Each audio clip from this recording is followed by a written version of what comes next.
안녕하세요. 국어교사 박전현입니다. 자, 오늘은 현대시 백석 시인의 수라라는 작품을 한번 보겠습니다. 시인 백석에 대해서는 여러분 많은 작품들을 봤고 또 공부도 했을 겁니다.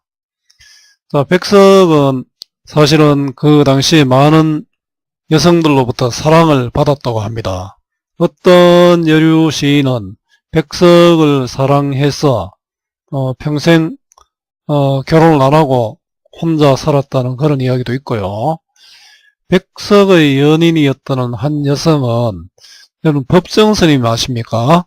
법정 스님이 주석하셨던 서울의 길상사가 원래 요정이었는데 그 보살님께서 자야라는 보살님인데요. 그 보살님께서 부처님께 바치고 그게 지금 길상사라는 절이 되었습니다. 그때 많은 분들이 그 여인에게 물었습니다. 어떻게 이렇게 큰 것을 시주를 했습니까? 하니까 그분이 하신 말씀이 내가 사랑하는 님, 바로 백석이죠. 백석 시인의 한 줄 글보다도 못한 것을 기부했을 뿐이다라고 이야기했다고 합니다. 상당히 인기가 있었던 그런 분인데요. 자, 그분이 쓴 수라를 한번 보겠습니다. 수라의 뜻은 쉽게 말하면 그냥 지옥이다 이렇게 생각해도 되겠습니다. 근데 이 작품에 등장하는 그 주요 대상은 거미입니다. 여러분 길거리에서 거미를 보면은 좀 섬찟하죠. 피하고 싶은 그런 곤충이죠. 이 거미가 여기 지금 튤립과 어우러진 그런 그림인데요. 윤형선님의 튤립과 거미라는 작품입니다. 거미의 미랄까요? 그런 걸 한번 느끼면서 설명을 한번 해 보도록 하겠습니다. 자, 내가 청소하면서 방 안에 있는 작은 거미를 쓸어버렸는데, 조금 있으면 큰 거미가 나왔어요. 어미거미입니다. 작은 거미는 새끼거미죠. 자, 어미거미가 새끼가 없어진 것을 알고 나온 거죠. 그래 가슴이 아렸습니다. 그래 어미거미를 또 작은 거미가 것으로 쓸어내 보냈습니다. 그런데 이 작은 거미보다 더 작은 거미가 또 나왔습니다. 자, 이 녀석은 그냥 쓸어내지 않고 고이고이 휴지에 사서 내보냈습니다. 내보내면서 자, 작은 거미와 어미거미와 더 작은 거미가 함께 만났으면 하는 바람을 했겠죠. 자, 나로 인해 거미 가족이 이산가족이 된 것이죠. 자, 그러면은 거미에게는 바로 이것이 수라가 아닐까요? 자, 수라의 뜻은 원래는 아수라, 싸우기를 좋아하는 귀신이라는 뜻인데요. 아주 그러한 상태겠죠. 그래 수라를 가면 쉽게 지옥이라고 하겠습니다. 자, 거미 가족은 나로 인해서 지옥을 만난 것이죠. 자, 그런데 자, 거미 가족의 이 붕괴된 비극적 현실을 통해서 나타내고자 하는 게 있겠죠. 바로 일제하, 즉 1930년대 우리 민족의 비극적 상황을 통한 아픔을 보여준다라고 할 수 있습니다. 바로 그것을 보여주는 시 수라입니다.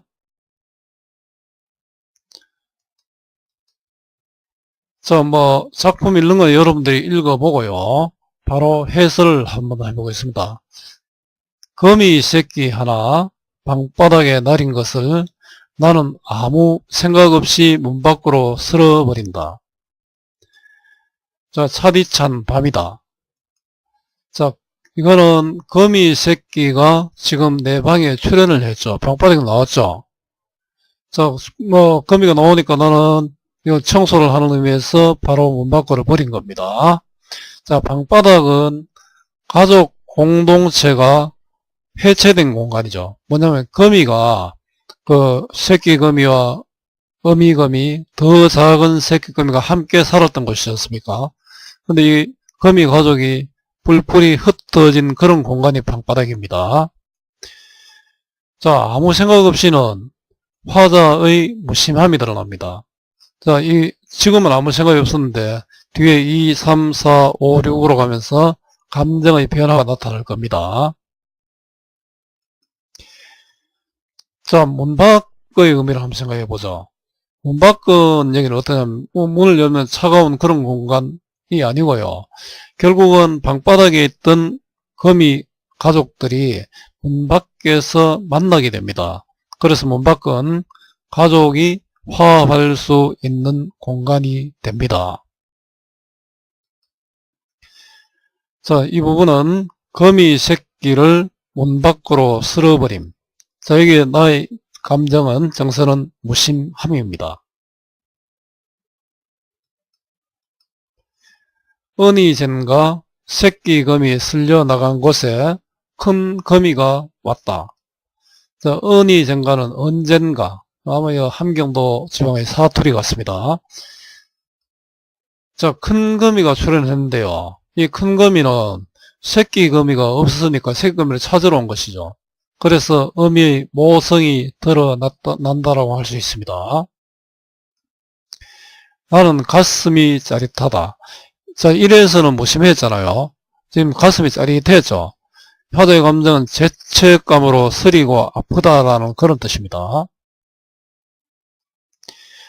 나는 또 큰 거미를 쓸어 문 밖으로 버리며, 자, 문 밖에는 새끼 거미와 큰 거미가 만날 수 있는 그런 곳이 되겠죠.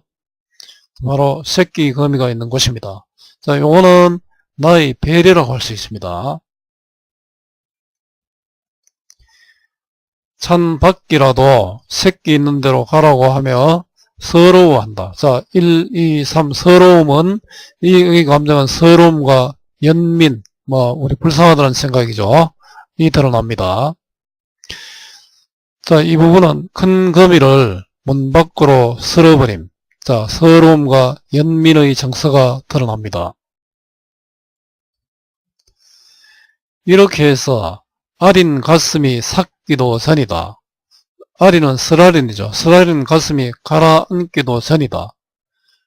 어디서 좁쌀 알만한 알에서 가재에 깨인 듯한 발이 채 서지도 못한 부쩍 작은 새끼 거미가 이번엔 큰 거미 없어진 곳으로 와서 아물거린다. 엄마를 찾아온 거죠. 자, 가재는 금방 알에서 깨인 그런 거미란 뜻이죠. 자, 요거는 작은 새끼 거미가 출현했죠. 처음에 새끼 거미가 나왔고, 어미 거미가 나왔고, 아마 새끼 거미의 동생쯤 되는 거미죠. 자, 없어진 곳은 바로 문 밖입니다. 자, 아물거린다는 조금씩 움직인다. 어떻게 하겠습니까? 이 거미도 밖으로 보내야 되겠죠. 나는 가슴이 메이는 듯 했다. 자, 무심하면서 이제는 가슴이 메이는 상황까지 왔습니다. 내 손에 오르기라도 하라고 나는 손을 내미나 분명히 울고 불고할 이 작은 것은 나를 무서이 달아나 버리며 나를 서럽게 한다. 자, 손을 내미는 거는 정말 아주 작은 새끼 거미가 불쌍해서죠. 연민에서 나온 행위고요. 자, 무서위는 무서워하면서 달아나 버리며 나를 서럽게 한다. 자, 내 감정은 서러움입니다. 나는 이 작은 것을 고이 보드러운 종이에 받아 문 밖으로 버리며, 자, 이거는 굉장히 조심스럽게 다루고 있는 상황이죠. 자, 문 밖은 춥고 위험하지만, 자, 이 작은 거미는 언니든지 오빠인지 모르겠습니다. 언니, 오빠, 그리고 엄마가 있는 곳이잖아요. 그래서 문 밖은 춥고 위험하지만 가족과 함께 있을 수 있는 곳이 됩니다. 이것의 엄마와 누나나 형, 가까이 이것의 걱정을 하며 있다가 쉬 만나긴 했으면 좋으련만 하고 슬퍼한다. 자, 이것은 작은 새끼 거미죠. 엄마는 큰 거미고 누나나 형은 거미 새끼죠. 자, 요 의인법이 쓰였습니다. 자, 만나기나 했으면 좋으련. 자, 거미 가족의 만남을 내가 빌고 있는 거죠. 그 소망이고 바로 가족 공동체의 회복을 바라고 있는 마음이 드러납니다. 자, 슬퍼한다는 화자의 감정 슬픔입니다. 처음에 무심하면서 자, 지금 슬퍼하고 있습니다. 자, 작은 새끼 거미를 문 밖으로 쓸어버림. 자, 나의 정서는 슬퍼함입니다. 자, 정리 한번 해보겠습니다. 자유시고, 서정시고, 우화시. 우화시는 동물, 식물을 등장시켜서 내용을 전개하는 그런 시가 되겠죠. 서사적이고, 자, 감상적이고, 경험적이다. 서사적인 줄거리가 있다는 거죠. 자, 거미 새끼들의 이야기가 있지 않습니까?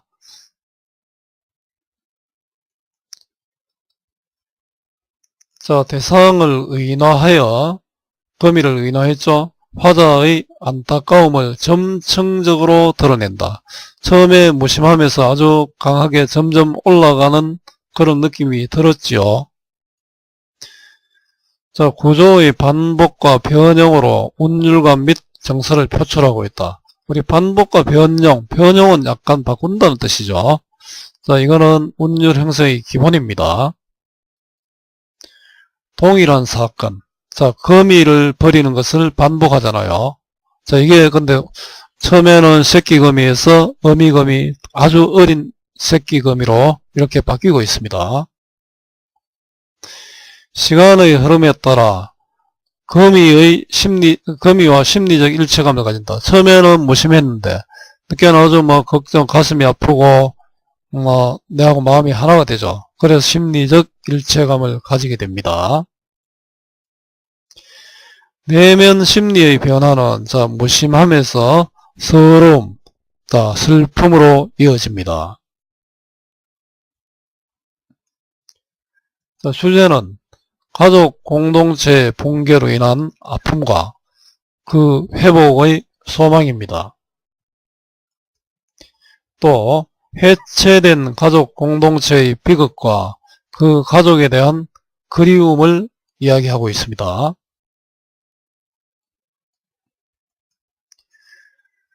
자, 활동을 한번 해보겠습니다. 이 작품의 화자가 어떤 상황에서 무엇을 하고 있는지 말을 해보자. 자, 어느 추운 겨울날 방에 있으면서 계속 방바닥으로 내려오는 거미를 쓸어다 방문 밖으로 버리고 있죠. 자, 이 작품에서 화자의 감정이 어떻게 변화하는지 한번 파악해보자입니다. 자, 대상은, 자, 새끼 거미가 왔을 때 화자는 문 밖으로 쓸어버렸죠. 자, 이때는 별다른 생각이 없었습니다. 무심했죠. 자, 큰 거미가 왔을 때 또 문 밖으로 쓸어버렸는데, 이때는 새끼 거미를 따라 나온 큰 거미를 보고 가슴이 짜릿하고 서러움을 느꼈습니다. 자, 큰 거미를 보내고 난 다음에 무척 작은 새끼 거미가 또 나왔죠. 자, 손을 내밀었으나 거미가 달아나자 부드러운 종이에 받아 문 밖으로 버렸습니다. 자, 이러면서 가족을, 즉 새끼 거미, 언니나 오빠고 큰 거미 엄마, 그 가족을 만나기를 바라면서 나는 또 슬퍼했습니다. 자, 무심하면서 서러움, 자, 슬픔, 이런 감정의 변화가 드러났지요. 자, 이 작품과 못 위의 자문을 상호 텍스트적 맥락에서 비교해보자입니다. 자, 상호 텍스트적 맥락이 나왔는데요. 자, 문학의 맥락에 대해서 한번 정리를 해보고 시작하겠습니다. 자, 맥락은 사회문화적 맥락이 있습니다. 사회문화적 맥락은, 자, 작품이 창작될 당시의 사회문화적 상황을 고려하는 거죠. 어떻게 보면 반영론적 관점과 연결이 되죠. 문학사적 맥락은 당시 문학의 갈래, 작가의 성향 등의 영향을 받는 것을 말합니다. 자, 그 다음에 상호 텍스트적 맥락인데요. 이거는 작품들이 서로, 요 오타가 있네요. 작품들이 서로 영향을 주고받는 관계를 뜻합니다.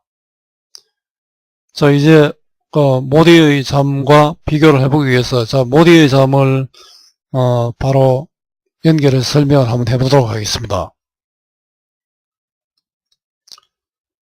자, 가족을 위해 보금자리를 내어주고, 작은 모디에서 꾸벅거리며 아비제비가 잠을 자고 있습니다. 자, 이걸 통해서 힘들게 살았던 아버지의 고단한 삶을 떠올리게 되는 것이죠. 자, 아마 아버지는 어쩌면 초라하게 보였을 그 아버지였을 겁니다.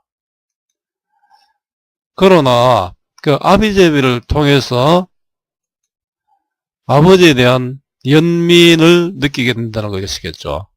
그 어린 시절 몰랐던 아버지 힘든 삶을 어른이 되어서 알게 되었을 거고, 또 자식을 생각하는 제비의 모습에서 그것을 깨달았다는 것입니다. 자, 시 한번 읽어보고요.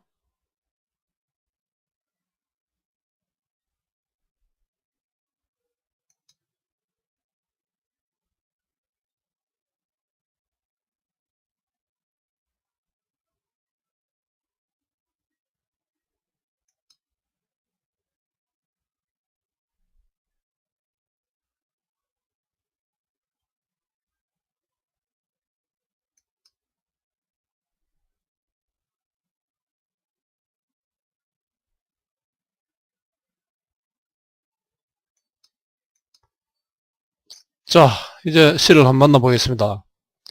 저 지붕 아래 제비집이 너무도 작아. 자, 제비집이 초라하고 가난한 그런 모습이죠. 갓 태어난 새끼들만으로도 가득 차고, 자, 어미는 둥지를 날개로 덮은 채 간신히 잠이 들었습니다. 자, 어미의 모성애가 드러나고 있죠. 자, 그러면 아비는 어떻게 했을까요? 바로 옆에 누가 박아 놓았을까요? 못 하나. 그 못이 아니었다면 아비는 어디서 밤을 지냈을까요? 못 위에 앉아 밤새 꾸벅거리는 제비를, 자, 굉장히 불편한 잠자리죠. 자, 앞에부터 여기까지 못 위에 잠자는 아비 제비의 모습을 그리고 있습니다. 그 자식들을 위한 희생이 드러나죠. 희생의 모습이 드러나죠. 자, 눈이 뜨겁도록 올려다봅니다. 자, 자식들을 위해서 힘들게 사는 아비제비를 통해서 뭘 느꼈을까요? 예, 그렇습니다. 아버지의 모습이 떠올라서 눈시울이 붉어진 것입니다. 모두에서 꾸벅거리는 아비제비의 모습을 보았죠. 자, 현재의 모습입니다.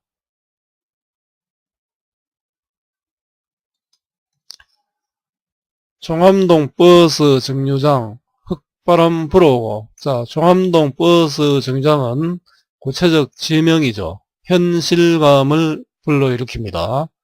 흙바람은 불어오고, 흙바람은 깨끗하지 못한 바람이죠. 고난과 시련이 닥친 삶이 되겠죠. 한 사내가 아이 셋을 데리고 마중 나온 모습. 보통의 경우는 엄마가 아이를 데리고 나오겠죠. 자, 지금 이 사내는 직장에 나간 아내를 지금 마중 나온 겁니다. 자, 바로 실직을 한 아버지가 되겠습니다. 수많은 버스를 보내고 나서야 피곤에 지친 한 여자가 내리고, 이 여자가 바로 아내죠. 아내면서도 아이의 어머니입니다. 자, 그 창백함 때문에, 자, 일을 마치고 돌아오는 어머니잖아요. 반쪽 난 달빛은 또 얼마나 창백했던가요? 자, 달빛은 그대로 창백해 보이는 거죠. 감정이입이 됩니다. 아이들은 달려가 엄마의 옷자락을 잡고 제자리에 선 채 달빛을 좀 더 바라보던 사내의 그 마음. 아이들과는 달리 사내는 아내에게 달려갈 수도 없겠죠. 오늘 밤은 알 것도 같습니다. 그만큼 달빛조차 처량하다는 뜻이겠죠. 아내에 대한 미안함과 자신의 무능력에 대한 자책이 드러나는 부분이라고 할 수 있습니다. 실업자인 아버지의 아내 마중입니다. 과거 회상이 드러납니다. 실업의 호주머니에서 만져지던 때 묻은 호두알은 쉽게 껴지지 않고 아마 실업자 상태를 이렇게 표현했는 것 같다. 그죠? 자, 실업의부터 않고까지는 오래된 실업의 상황을 드러내고 있습니다. 그럴듯한 집 한 채 짓는 대신에 못 하나 위에서 견디는 것으로 살아온 아비. 자, 제비가 못 위에서 잠자는 것처럼 아버지도 견디게 왔다. 힘들게 살아왔다는 거죠. 아버지의 가난한 삶의 모습입니다. 거리에선 아직도 흙바람이 물려오나 봐요. 돌아온 길 희미한 달빛은 그런대로 식구들의 손잡은 그림자를 만들어 주기도 했지만, 돌아오는부터 했지만까지 한번 보죠. 잠시나마 위안을 주는 달빛입니다. 흐르기엔 골목이 너무 좁았고 이 위안을 마음대로 받을 수조차 없는 상황이죠. 자, 궁핍하고 가난한 삶을 형상하고 있는 부분이 되겠습니다. 늘 한 걸음 늦게 따라오던 아버지의 그림자, 그 꾸벅거림을 기억하게 하는, 자, 그 꾸벅거림, 이 바로 아비제비의 모습에서 바라본 거죠. 식구들보다 한 걸음 늦게 걷는 아버지의 모습이죠. 옷 하나 그 위의 삶, 자, 아비제비의 모습이고 또 아버지의 힘든 삶이 됩니다. 자, 과거 아버지의 모습을 떠올리게 하는 아비제비의 꾸벅거림이 드러납니다.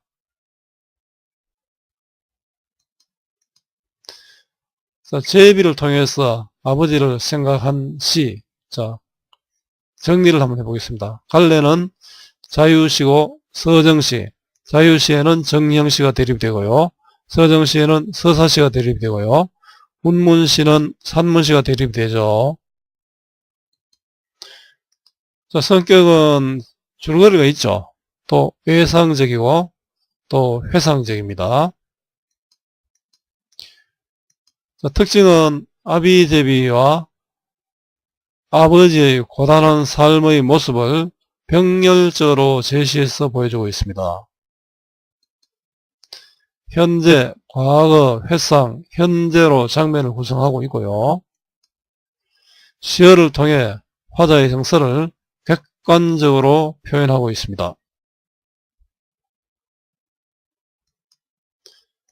자, 주제는 유년 시절 초라했던 아버지의 삶과 그에 대한 연민을 드러내고 있습니다. 자, 이제 비교를 해보죠. 자, 수라에서는 시간적 배경이 겨울밤이었습니다. 자, 대상에 대한 화자의 태도는 안타까움이었죠. 자, 주제 형상화 방법은 거미의 현실을 우리 민족의 현실에 비유를 했습니다. 자, 모디의 잠에서는 시간적 배경은 밤이었습니다. 자, 대상에 대한 화자의 태도는 연민이었고요. 주제 형상화 방법은 아비제비의 모습과 아버지의 고단한 삶의 모습을 병렬적으로 제시를 했습니다. 다음 글을 참고하여 작가가 이 작품의 제목을 수라로 정한 이유를 사회 문화적 맥락에서 알아보자. 사회 문화적 맥락 앞에서 이야기를 했죠. 당시의 사회 문화적 상황이라고 했습니다. 1930년대 우리 민족의 삶은 일본의 경제 수탈과 폭압 정책으로 이전보다 더 피폐해졌고 많은 사람들이 살 길을 찾아 만주와 연해주 등지로 이주하였다. 이 때문에 많은 가족이 뿔뿔이 흩어져 살아야 하는 아픔을 겪었다. 뭐 이런 상황이 바로 수라가 되겠죠. 자, 수라는 아수라의 준말로 볼 수 있으며 아주 혼란한 상태를 말한다. 선생님 아까 지옥이라고 표현했죠. 작가는 외부 환경에 의해 차가운 문 밖으로 쫓겨나 가족이 뿔뿔이 흩어져 했던 거미들의 비극적 상황이 소라와 같은 처지에 있다고 생각하였을 것이고, 자, 일제의 강점을 당하고 있는 외적 요인으로 인해 고향을 떠나 가족과 헤어져 살아야 했던 우리 민족의 비극적 상황을 소라로 표현했을 것입니다. 아주 혼란한 상태. 선생님이 아까 우리 지옥이라고 이야기했지 않습니까? 거미 가족이 처한 상황이 바로 그런 소라와 같은 상황이었고, 결국은 일제하 우리 민족의 상황이 바로 그와 같은 상황이었음을 이 시를 통해서 드러내고자 했을 겁니다. 여러분들 항상 본문 학습이 중요합니다. 본문을 충분히 익히고 나서 인강을 통해서 확인하고 정리하는 것, 그게 공부의 기본이고요. 문제에 대한 훈련은 나중에 해도 됩니다. 본문에 충실하는 그런 공부를 했으면 좋겠습니다. 자, 여러분 수고 많았습니다.